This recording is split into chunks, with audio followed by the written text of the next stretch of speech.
Hi. Okay.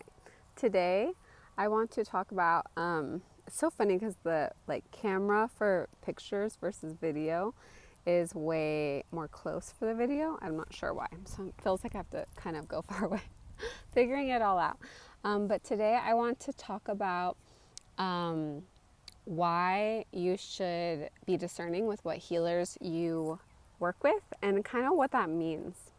So I believe you should be very discerning with what healers you work with. And then also, it's not even just about that, but I guess it's also an understanding of when we have a big aversion to a lot of the spiritual communities. Why is that? Or where is the line, of things that we resonate with and things that we don't. And I know there was a period of time around COVID where I felt like I had to have a lot of discernment with who I worked with as in spirituality in general. I have sunscreen here. Whether that's as for healers or who I'm learning from. And so how do I define that? And I know at the beginning I very much focused on people who I shared ancestry with and maybe more indigenous cultures. And I'm really glad that I've done that. And I think now what I'm feeling like is the discernment. So basically, I've talked about this a lot. I think that in modern day culture, we don't have a lot of healed ancestors or elders, I should say. And so if we don't have a lot of healed elders, what that means is that we don't really have a lot of access to the same structures that our ancestors had as far as being healers and spirituality work. We don't have communities that can really hold us and give us safe feedback. We don't have these lifelong apprenticeships easily accessible to us so that we can keep getting feedback and really learn our craft. And so because of that, what it's been replaced with is certification culture. And I know a lot of us have talked about certification culture because what certification culture feels like is people going to a certification for a few hours and then offering their healing and maybe just being at the very beginning of their healing journey. And maybe not even really being aware of where they are, which I understand. I really think this all is coming from a place of, we feel this spiritual guidance. We want to live more spiritually, and we don't know where to start because we don't have these communities that we can root into. We don't have people we can apprentice from everywhere. And honestly, I feel like in modern day, the amount of people that are really rooted in their medicine and their work is smaller than you would realize. And so because of that, we don't really have a lot of examples and we don't have a lot of support, as much support as maybe a lot of us would want and need. I think that even those of us that are very supported, and I can have a lot of gratitude for the support I have, I still feel like the access to support generally isn't as much as we actually need. The accessibility of healing isn't as accessible as people need it to be. People, when you're really going through something, sometimes you need someone to be there for you, to hold you a few times a week, that often. And so most of us can't afford that. And so no matter what, even if you do have some support, you probably don't have as much support as you need. And so then where do we start and how do we know if we're ready? And kind of navigating all of this is confusing. And I don't think there's a very clear cut right or wrong answer. I know people may disagree with me about that, but that's how I feel. And so, and we're in a place where I think there's more of a need of this type of work. There's more of a need of guidance and support for people, right? If the issue is that we don't have enough support, then these people who, let's say, are graduating for certifications, those people can be support, but are they ready to be? And so to me, where the discernment lies is, well, one, always check with yourself first. Always check with yourself. Make sure you're a body, yes or no. I would practice some discernment as far as being a little bit selective, at least to feel people's energy a little bit before you work with them in any type of healing capacity. So maybe meet with people. I don't necessarily, I guess not, maybe not any type. Maybe if someone's, and it's up to you. But maybe if someone's like an acupuncturist, you feel comfortable if they have decent Google reviews. But maybe if someone's doing some type of energetic healing or like folk healing, that you at least have been able to have some type of way to feel their energy, whether it's through online or meeting them or talking to them. I honestly think it's a good way. Or starting lights, like maybe starting at a fair where you can kind of meet them for like 15 minutes or something. Sometimes they have like wellness fairs to do that. And so that's one option that I recommend. And so, yeah, so just feel it. And so, because the thing is that all of our journeys are so different. And so what one person needs and what another person needs in this exact same problem could be actually exact opposite things. And then that's not to mention that, you know, when we're opening up the trauma doors, so much stuff can be there that we want to make sure if we're opening it up that we feel safe and we're not getting re-traumatized. And unfortunately, I think it's something that happens really often. And so I don't think you should be necessarily like overly hard on yourself about this, because I think it's going to happen. It's going to happen. I think most of us, especially in modern day, I think most of us have had some experience with some healer where we're like, that was kind of weird. I maybe wouldn't have done it like that.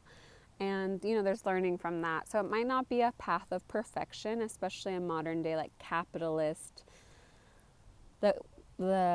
in the weaving or the intersection of like capitalism and spirituality can just have there be a lot of kind of weird stuff out there. And so we don't really know where to start. And I feel also like I have done a lot through like recommendations with people I resonate with, or people I resonate with, the people that they like to work with. And that's been a good starting point for me. And so to me, the big difference of like healers that I feel are more trustworthy, you can kind of lean back more into, are people who have embodied the medicine. And so what I mean by that is, or the tools. So what I mean by that is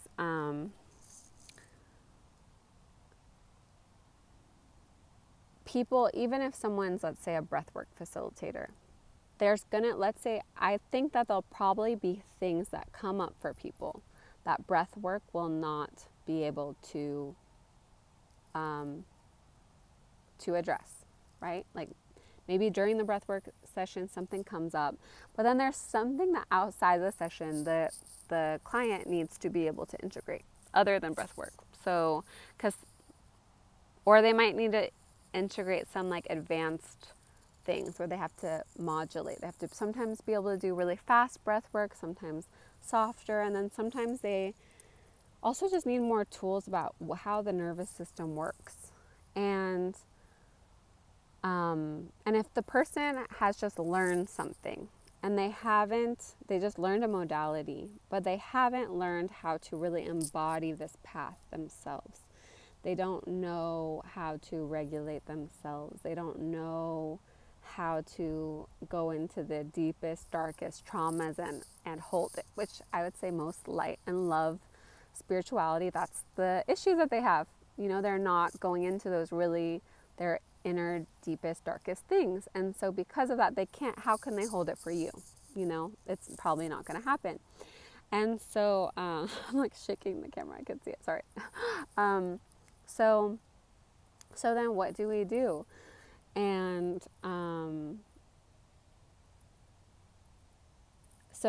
or what's the difference, I should say. And to me, a big thing, I was just talking to someone about this, is that the difference between someone who is like integrated and someone who hasn't is like the difference between someone who I'm giving them my tool. It's like literally like an outdoor tool, hammer, whatever. And then now they're just like in this situation in the world and they're having to apply it. And so because of that, they don't really have a lot of familiarity. So they're trying to kind of like, well, this person told me this thing, so maybe it's a little bit cookie cutter. There's a little bit of like trying to emulate exactly the way their teacher did it, but not necessarily knowing, and like kind of having the same, let's say it's like a hammer. This is like a stick, like hammer. Let's say it's a hammer. And so they're hitting it the same way in every situation, even when it should be like modulated because it actually doesn't apply this time, and actually they need to bring in something else, or they need to bring in a different way of hitting it at that time, or whatever. Versus you having a tool that you've been working with for like 5 years. And so because you've been working with it, so it's now yours. Like you were taught how to do it, but now you've I'm so awkward. So now you've done it in so many different situations, hitting different things. You know, you've hammered a frame, and you've done this other project, and now you've been able to articulate your own style and your own personality, and you have so much, you know how it feels. So because you really know how it works, you can you can kind of put in your own energy and creativity within these different new situations. And to me, that analogy is like perfect for the difference, which I came up with the perfect analogy. That's funny. But I feel like to me, it really embodies what I think. I guess is a perfect analogy for how I feel the differences between someone who's just like gotten a certification and hasn't embodied things versus someone who really has learned how to embody. And it's not to say that everyone who has certification aren't good healers, because I think that also can be something that can be helpful depending on what goes into the certification. But also it's not enough. Like it's like something that it's like, oh, it's great they have that tool available to them, but how do they work with it? You know, what's their relationship with the tool? And I think that's where the difference lies. And so I think a lot of the conversations around this topic, it's important to have and think about a lot. And I think there should be more conversations about it. So that's my topic of the day. I wanted to talk about this, so here I am. And I hope that everyone has a good weekend.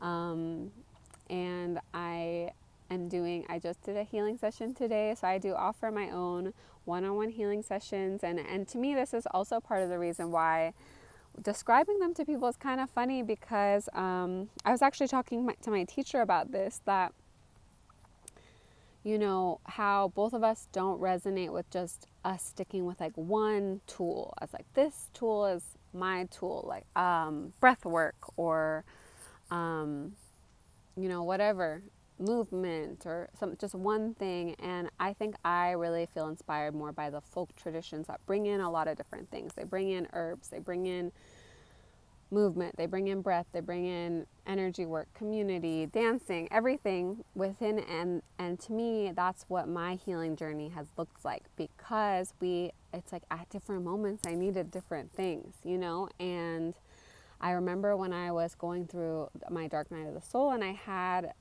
was learning breath work, and I remember that it was that type of like, I think it's called holotropic breath, but it's really intense, and so it was really helpful for helping me. I had some visions. It was really cool. It was very helpful for moving intense emotions. But then I found that in moments where my nervous system was just really expanded, I needed a lot of gentleness, it was not the medicine for me. It was too much. My body was like, no, I don't want to do that.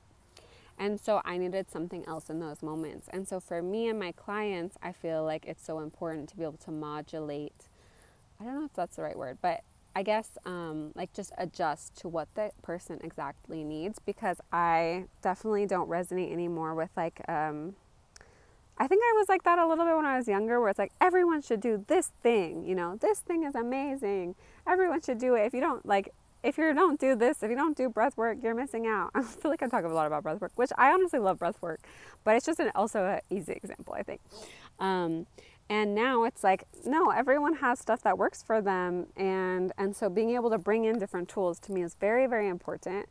And I hope that like overall, as like a healing work in general moves towards this direction again. And it's, to me, it's like the direction of remembering. It's like weaving in our ancestral ways of being that are like the village healer into modern day society for today. And what does it look like now? And so, okay, I hope everyone, again, has a good weekend. Yes, and talk to you later. Bye.